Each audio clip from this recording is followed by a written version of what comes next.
Hey hey hey!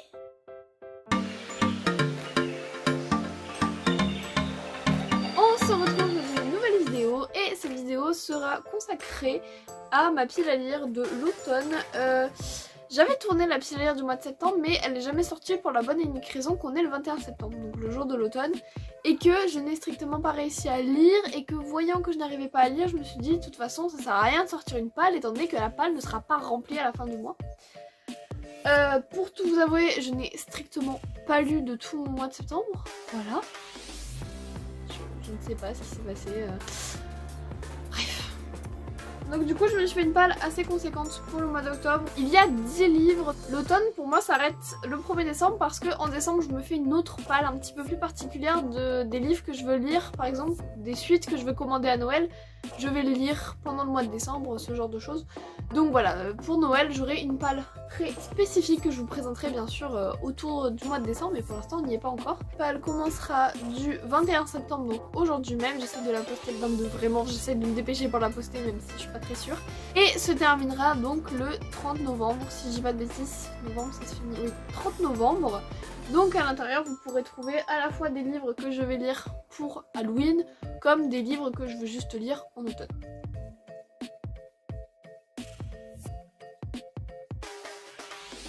Du coup, on va commencer par le moins intéressant, mes livres de cours. Alors, j'en ai un troisième, c'est Death of a Salesman, quelque chose comme ça, un livre en VO anglaise, c'est une pièce de théâtre de Arthur Miller. Et du coup, toujours en VO, j'ai El Misterio de la Cripta Embrujada d'Eduardo Mendoza, voilà, chez Bouquet. Et comme vous pouvez voir, j'ai très peu avancé alors que je suis censée l'avoir fini pour vendredi. Voilà.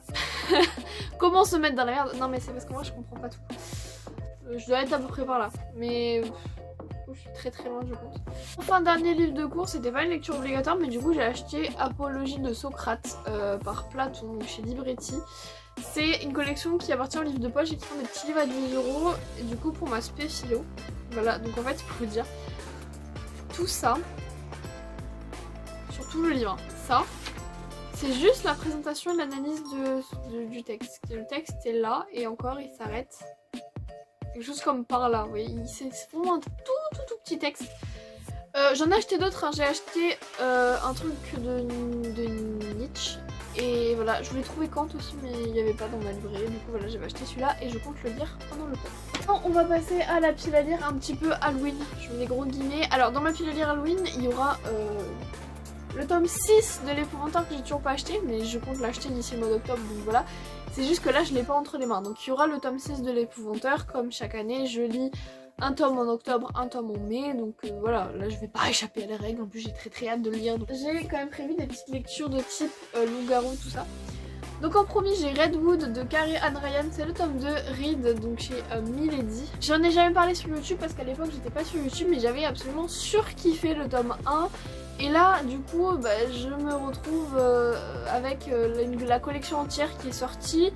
Il y a même eu un spin-off qui s'appelle Griffe je crois, et j'ai toujours pas lu le tome 2. Comment je sais que c'est un spin-off? J'ai lu les résumés, je me suis douté que ça allait être un petit peu la même saga. Mais, enfin la même lignée, mais je me suis dit bah non. Et là quand je vois la fille du bêta de la meute Redwood, j'ai fait allez j'ai compris, on va lire le tome 2. Du coup là je l'avais acheté en pack, les deux, je m'en souviens. Et du coup, je vais le dire, il est devenu jaune à force tellement ça fait longtemps qu'il... Je sais pas si vous voyez la différence de couleur entre les pages et la tranche, c'est très drôle. Mais du coup voilà, je me suis dit je vais le lire. En fait le problème de ce livre c'est que c'est un triangle amoureux. Donc c'est pour ça que j'avais freiné les cas de fer, mais bon je me dis que si je le lis, je continuerai la saga quoi qu'il arrive. Parce que je me dis que c'est pas la saga qui me fait défaut, c'est plutôt l'intrigue de ce livre précis. Je sais que j'avais kiffé le tome 1, donc je pense que si j'achète les autres tomes, ça me plaira plus que celui-là. Je suis très peu fan des triangles amoureux, vraiment c'est un truc qui m'énerve. Et du coup, Léopard de Christine Feehan, donc le tome 1 arrive chez Milady encore. Celui-là je l'ai acheté cet été et j'ai commencé à le lire, oui j'ai lu un chapitre, mais franchement c'est pas avec ça que je vais avancer. Et du coup je me suis dit je vais mettre dans ma palle, même si c'est pas des loups-garous, c'est des léopards-garous, enfin des léopards-garous, des métamorphes léopards, et donc je me suis dit pourquoi pas. Toujours un peu dans cet esprit un peu Halloween, un peu Black November, donc Black November pour ceux qui savent pas ce que c'est genre un challenge entre guillemets pendant le mois de novembre où il faut lire des thrillers. Je ne lis pas de thriller parce que je suis une grosse flippette ma maman, rien que regarder des séries c'est compliqué, alors lire des livres Mais du coup c'est du thriller jeunesse. Du coup c'est Sherlock Lupin et moi, le tome 10. Donc Le Seigneur du Crime de P.D. Bacalario et Alessandro Gatti. Il fait chez Albin Michel Jeunesse, comme toujours un objet magnifique. Ouais, j'ai toujours pas enlevé la petite étiquette. En fait je le sors parce que c'est la petite étiquette qui me fait très peur. Ça me refroidit vraiment complètement le fait de savoir que Moriarty va être dans ce tome, je sais pas pourquoi. Mais du coup je suis allée en librairie il y a pas longtemps et j'ai vu le tome 11, donc je me suis dit bah il faudrait quand même que j'avance un peu parce que je suis jamais en retard d'habitude et là je sais pas pourquoi je suis en retard. Je vais essayer de le lire pendant l'automne. C'est un livre qui, je ne sais pas pourquoi, me fait vachement penser à l'automne et que j'avais envie de lire. C'est La Guerre du Lotus, le tome 1, donc Storm Dancer. Très jolie couverture, je suis pas enlever la pastille non plus. De J. Christophe, donc chez Big Bang. J'ai vu que le tome 3 était sorti, donc la trilogie complète est en librairie si vous voulez vous la procurer. Je sais pas pourquoi, donc déjà ça fait très Mulan, hein, voilà, je suis dans le cliché, mais moi on parle d'une guerrière asiatique. Moi je pense à Mulan, hein, voilà, je suis une Disney fan à un moment donné et je ne peux penser qu'à Mulan. Comme peuvent en témoigner les pop derrière moi. Là il y a que Cendrillon, mais en haut j'en ai deux. Voilà, je suis une grande fan de Disney, moi on me dit une guerrière asiatique et je pense à Mulan, hein, à un moment donné. Je connais pas beaucoup. Ça fait très ambiance Mulan, même si je crois qu'il y a des pouvoirs derrière un peu mystiques, tout ça, ce qui est un peu moins Mulan, on va pas se mentir, même si...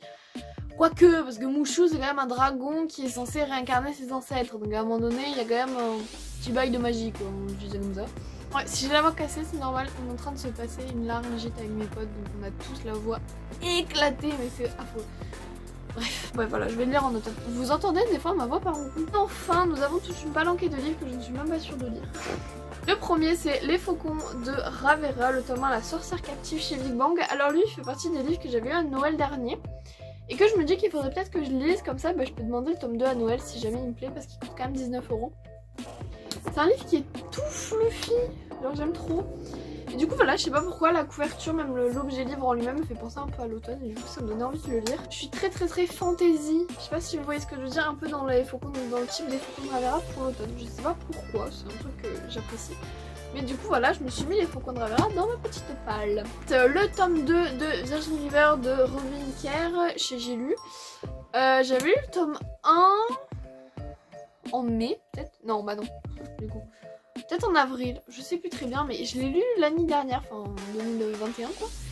Et j'avais beaucoup aimé, donc je me dis pourquoi pas me lancer dans le tome 2. Non, c'était parce que je m'en souviens que je l'avais fini devant Tenet, parce que moi j'aime pas les films comme ça, et du coup j'avais dit bah est-ce que je peux lire, et on m'avait dit vas-y lis.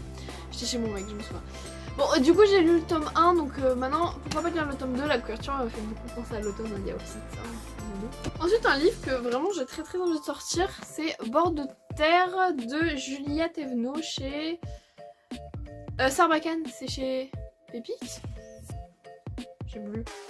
C'est le petit X, je sais plus ce que c'est le petit X. C'est pas Exprime, je crois que c'est ça. C'est Exprime ou c'est Pépix?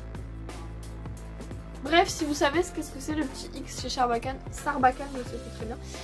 L'objet livre est magnifique, je trouve que ça fait très Halloween, un peu automne. Enfin bref, moi ça me fait penser à l'automne. En plus de ça, l'autrice nous met une bande son pour lire son roman.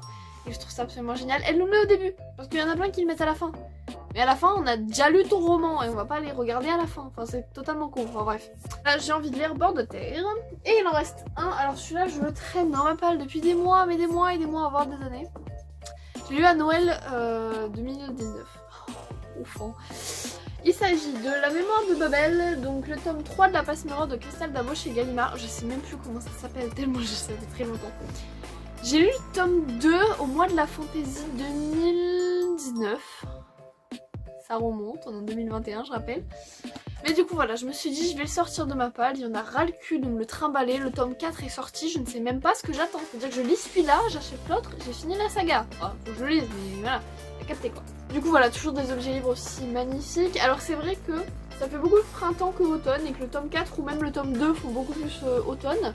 Mais j'ai envie de le lire en automne. Et qui es-tu pour me dire quoi faire? Je n'ai personne, donc je t'emmerde. La nuance. J'ai envie de lire La Passe Miroir. Et si on rajoute l'épouvanteur, ça me fait 11 livres dont 3 de cours. J'espère que cette vidéo vous aura plu. Je vous avoue que j'espère pouvoir lire la montagne de livres que je me suis imposée. Parce que là franchement j'en ai pour un moment. Sachant que à 10 livres plaisir on va dire, ça me fait 5 par mois. Ce qui est pas énorme. Ce qui est beaucoup justement, c'est ça l'inverse, parce que je lis très peu, hein. Je veux dire je suis en cours toute la journée donc j'ai pas forcément les occasions pour lire. Sur ce, je vous dis à très bientôt, je vous fais plein de gros bisous, passez de bonnes semaines, de bonnes journées, de bonnes lectures et je vous dis à très bientôt. Ciao!